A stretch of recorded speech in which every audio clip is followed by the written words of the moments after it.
Hey guys, welcome to the next tutorial of ethical hacking and penetration testing via Kali Linux.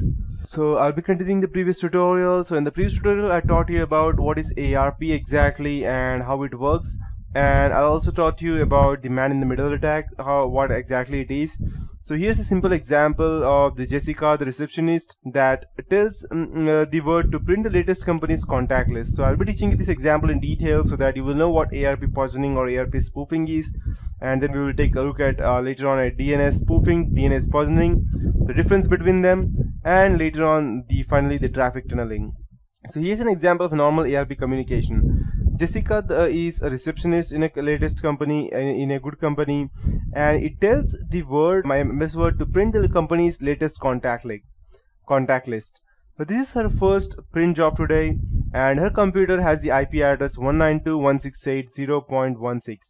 She wants to send the print job to HP LaserJet printer, and the IP address of the HP LaserJet printer is 192.168.0.45.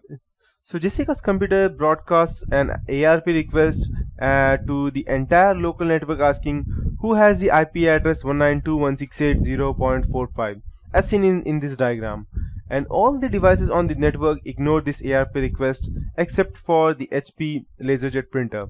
The printer recognizes its own IP in the request and sends an ARP reply. Hey, this is my IP address and here is my MAC address, as you can see in this diagram. So, and now Jessica's computer knows the printer's MAC address. It sends the print job to the connect device, and it also associates the printer's MAC address of 00 whatever it may be with the printer's IP address of 192.168.0.45 in its ARP table. So the founders of networking actually probably simplified the communication process for ARP so that it would function efficiently, but unfortunately this simplicity also leads to major insecurity. Know why my short description of ARP doesn't mention any sort of authentication method? Because in ARP there is none, and there is quite a very much more insecure method of communicating between computers when there are no secure connections. ARP is very trusting. As you can say, the specific term would be gullible, and when a network device sends an ARP request, it simply trusts that when the ARP comes in, it really does come from the correct device. ARP provides no way to verify that the responding device is really who it says it is. So if I go ahead and spoof my MAC address over here, IP address and MAC address as well, so the first time it goes ahead and asks the method, then I'll straight away go ahead and tell I have this IP address and MAC address, and I'll send it back to them, and the computer will later think that the attacker has this IP address and the MAC address.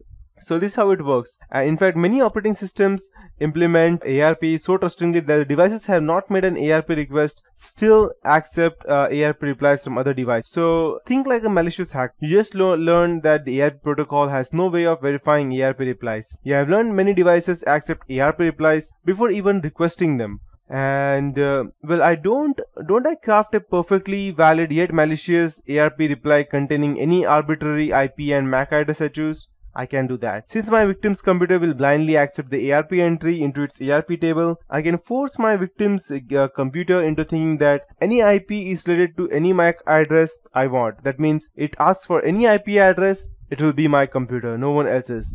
Better yet, I can broadcast my faked ARP reply to the victim's entire network and fool all of his computers. So that's how it can be done. So back to reality now, you probably understand why this common technique is called as ARP cache poisoning or just ARP poisoning, either way. The attacker lies to a device on your network, corrupting or poisoning its understanding of where other devices are. The frighteningly simple procedure enables the hacker to cause a variety of networking woes described next that I will be teaching you. And all the ARPs are now belong to us. The ability to associate any IP address with any MAC address provides hackers with many attack vectors, including denial of service, man in the middle, and MAC flooding.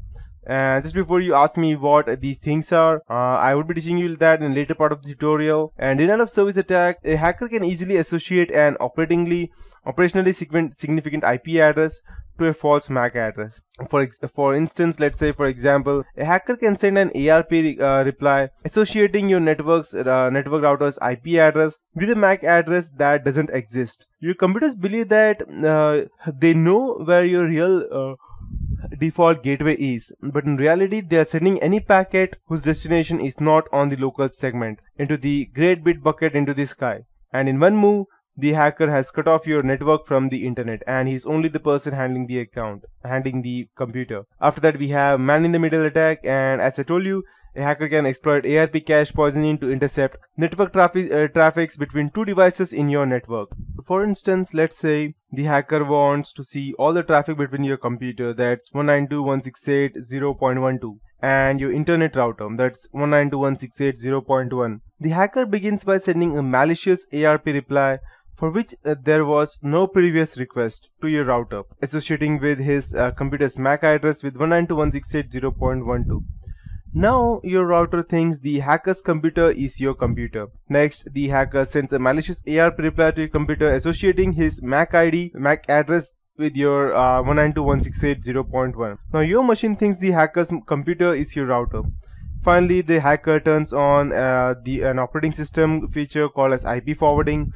This enables the hacker's machine to forward any network traffic it receives from your computer to the router. So when you try to go to the internet, your computer sends the network traffic to the hacker's machine, which it then forwards to the real router. Since the hacker is still forwarding your traffic to the internet router, you remain unaware that he is intercepting all your network traffic and perhaps also sniffing your clear text passwords or hijacking your secure internet sessions as well. And then we have another attack, which is MAC flooding.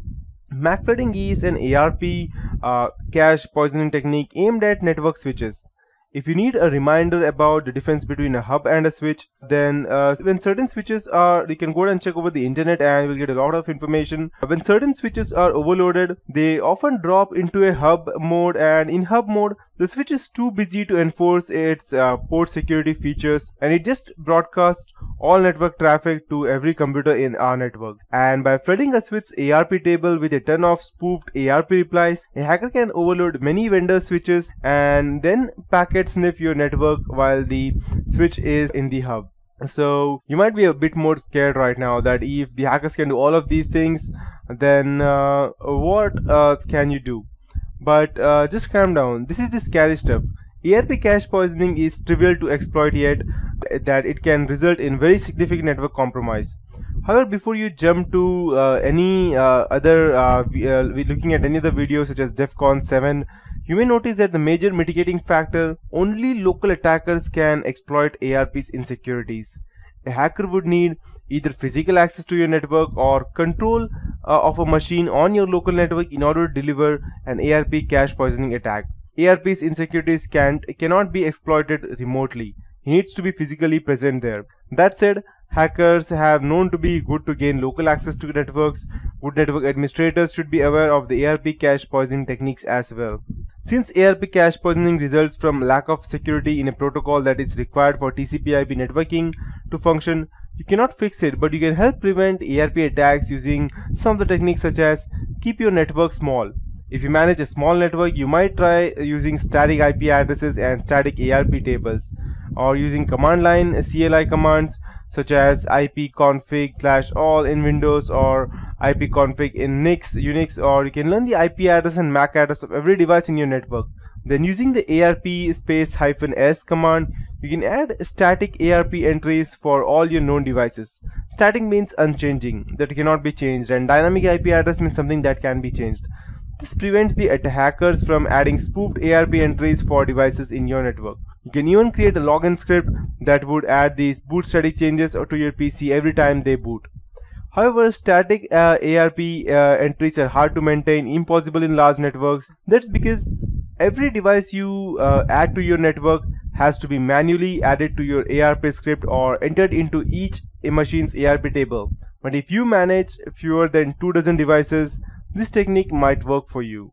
And if you have large networks, if you manage a large network, research your networks with port security features. One port security feature lets you force your switches to allow only one MAC address for each physical port on the switch.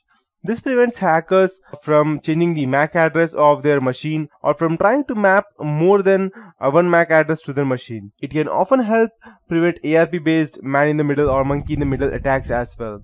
And if you have other types of network, that means for all networks, your best defense is understanding ARP poisoning and monitoring for it. And I'll highly recommend deploying an ARP monitoring tool such as ARP Watch to alert you when an unusual ARP communication occurs. This kind of vigilance is still the greatest weapon against all kind of attacks. And the best line that I have heard on this specific hack from Robert Louis Stevenson is that the cruelest lies are often told in silence. And that's how ARP poisoning is exactly. So yes, that's how it works. So that would be it for this tutorial. And since you know how ARP poisoning works, in the next tutorial I will be teaching you about the DNS poisoning and how it works exactly, and what is the actual difference between DNS poisoning and DNS poisoning versus DNS spoofing. So that's it for this tutorial. Have a nice day ahead.